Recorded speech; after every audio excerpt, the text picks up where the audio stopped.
Kari Albania kala pelingo ika pertai berokawai da ka patung menteri sarkar da ka AI lani ka artificial intelligence. Kajing temu bokongsan belale ika ni kadi menrat dingkong ya ka kambam sap. Haka kamsan pertai kajudan kajing bujuli iki menteri sarkar ban pelong menteri pat iki wei. Henry ha Albania pat latung menteri sarkar da ka AI. Kadiala kadai ka AI kebeningkong ha ka pertai banyo long menteri sarkar. Latung menteri kani ka AI ha ka khatwe trik u September ajar pesan do Prime Minister ka Albania u Edi Rama da ka jinyo jemenjur na u Presiden ka Albania. Kadiala kan pej ka Ministry of Public Procurement kabadai ka tnat sarkar bapej ka jingjit ki tendar nam tagi kam supply ni kiwi kam kontrak jongka sarkar. Kan pediang bat bisyar ki tendar bela tap di supplier bagi kontraktor bat kan syim ya karai halor kita. Ya kadiala lasna kerpang bakan seriam mi ubriu.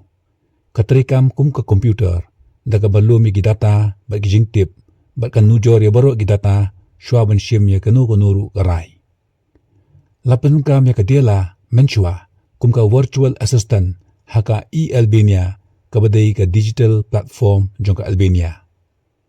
Latung menteri ya kadiala ban pendu ya kajing bamsap bat ban wanra ya kajing kuat jing subah haka sansyar kadar jonggari. Ampo judan kanuru kari bantung menteri daka AI. Amdan hiru kiri bandan ya ketnat sarkar bapej ya ka artificial intelligence laino tangka United Arab Emirates UAE haka bau Omar Sultan Al-Ulama ulong menteri jongka Ministry of Artificial Intelligence. Tungin pej ki ek mentoy lada long minister ki AI. Kan pendu ya kejing mamsap. Kan pendu ya kejing lek silyang. Kan wanra ya kejing kuat jing subah haka sancar kadar. Kan don kejing bej jing renti haka rukom trikam. Kan state ban syim ya kinu kirai. But lak ban weng menteri no klaim kanu noru kajing persyak. Ki AI pat kajing teko lada long minister ki AI. Ka AI kan omdon jing klik lada don kajing bakala haga kam. Kala bandon kajing liat thok haga por program ya ka AI. Ka AI kala macha hack. Amla ban pichitom ya ka AI namar bakam day gabriyo. Bat ka AI ka day tangka machine kumta kam don ya kamen siem skusen A nemen siem skulem kumbolong ubriyo.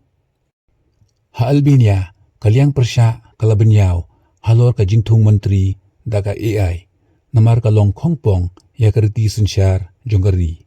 Henry watla kataru latung ya kadiela lengba ka presidential order. Kadiela haga jingkren jongka kalapen syai bagan trei bet tik tang ya kam belaben syet haka kenang benwara ya kejimentoy ya kari. Kadiela kanlong ka menteri ka bakumno kapor kan sejubab ya kata. Kajingkeli bangidon menta kalong baka kabanjia yu kun benriu haka juk AI. Kublai shibun.